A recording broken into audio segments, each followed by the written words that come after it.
was about 6 a.m. and still dark when I set out on the hiking trail near my hometown. It was about roughly 10 miles to the highest peak at the end of the trail. The views from there were said to be spectacular. The trail started off just above the base of the mountains and followed several switchbacks that eventually led to the top of the range, or the skyline, as the trail was named after. Switchbacks were a lot more than I accounted for, and were very steep and strenuous. I went through half the water I brought with me, just on those alone, a problem I would soon come to realize later on. By the time I had finished all the switchbacks and reached the top of the ridge, the sun was beginning to come out. I hiked in about 2 miles, and the trail started to hug the side of the mountain instead of continuing along the ridge. My destination was the highest peak on the ridge, still about 5 or 6 miles out if my calculations were correct. When I finally made it to my home stretch, I was once again on top of the ridge, but now the terrain was completely devoid of trees and minimal vegetation, though I did see a group of mountain goats way off in the distance. Looking back, I noticed a slightly overgrown trail following the top of the ridge, back the way from which I came. I wondered if it would eventually lead to the main trail, and perhaps I just didn't notice it because of all of the overgrowth. If I could hurry and reach this peak, I thought on my way back I could take that trail and see where it goes. It would probably be a lot more scenic if I did. Upon reaching the top of the mountain, I came across a small metal box marked by a flag someone had fastened onto one of the many boulders laying around. Inside it was a logbook and multiple pens. I skimmed through the many signatures and dates and wrote down my own. By this time, it was mid-afternoonish. The sun was beating down on me intensely. It was hot. I had gone through the little water I had brought. It was time to head back and get back down to the tree line and find some much-needed shade. Circling back, I once again came to the overgrown trail. I decided to just go for it. My sense of adventure had gotten the better of me. Eventually, the trail opened up somewhat wider, and the terrain became very rocky, still following the ridge. About an hour or so had passed, and by this time the sides to both my left and right were becoming quite steep. The vegetation was a lot thicker as I had been descending slowly with the ridge.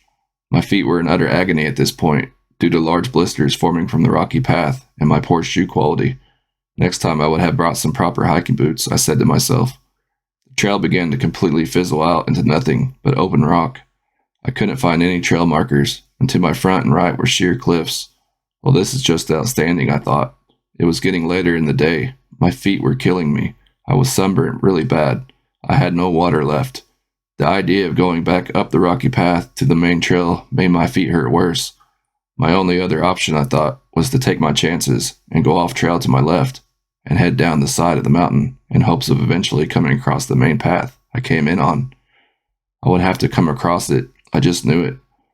What I didn't know, though, is how far it was from my current location and what the landscape was like in between. This frightened me some, but I mustered up the will and courage and started to make my way through the brush. Right away I learned this may be a mistake. It was steep, very steep, but doable, I thought. There were enough shrubs and small saplings I could get a grip of to help steady myself. I began my descent. I slid down probably 30 feet. This was much more sheer than I had anticipated.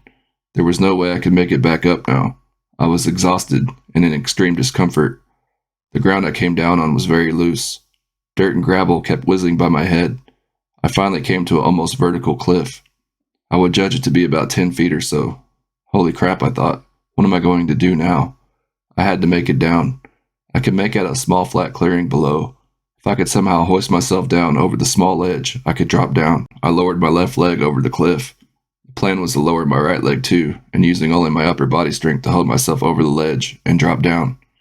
As soon as I started to lower my left leg, it began to cramp and really bad. I immediately fell backwards. This was the last thing I remembered. When I came to, it was pitch black. I couldn't even see my hand in front of my eyes. My head was pounding. I felt the back of it, and it was wet. Oh, this isn't good. That's blood. I tried to stand up, only to realize I must have sprained my ankle as well. It throbbed when I put any weight onto it.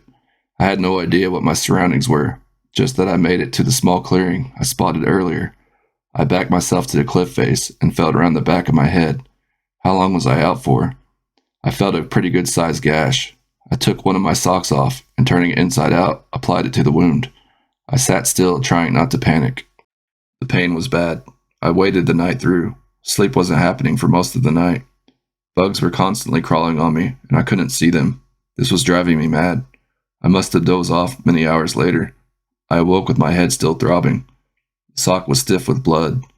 From what I could tell, the bleeding had stopped. The sun was out now, but it was cold. I was shivering. I started to pray that God would see me through this. I was such an idiot to go off the path like I did. That's when I started to take notice of my surroundings. There were many bones from many different carcasses, scattered throughout the clearing. It was a den of some sorts. I quickly started to pull myself up to my feet. My ankle still hurt, but not as bad. I started to limp my way across the den, to the other side, to see how steep it was. That's when I heard a very distinct snarling, followed by a hissing that made me almost leap out of my skin. I sprinted to the edge of the den and started to scoot down the mountainside, on my backside, not giving much thought to how steep it might have been. I was in sheer panic mode. I didn't know if that mountain lion was chasing me. I didn't know if it had cubs. I didn't want to know. I just wanted to get as far away from this mountain as possible now. I scooted down the mountain, about 100 feet, hitting all the trees and vegetation as they smacked me in the face, when I started to slide down an almost vertical hill. I started screaming, thinking this was it. I was going to die. When I rode onto a flat dirt surface, it was the main trail. Here it was. I almost started crying when a man and woman ran out to me and helped me to my feet. They had heard my screaming and helped me back down the mountain. They even drove me to the hospital, where I received multiple stitches for my head. I often wonder how close I came to being mauled by that lion. Nevertheless, I was thankful to be alive.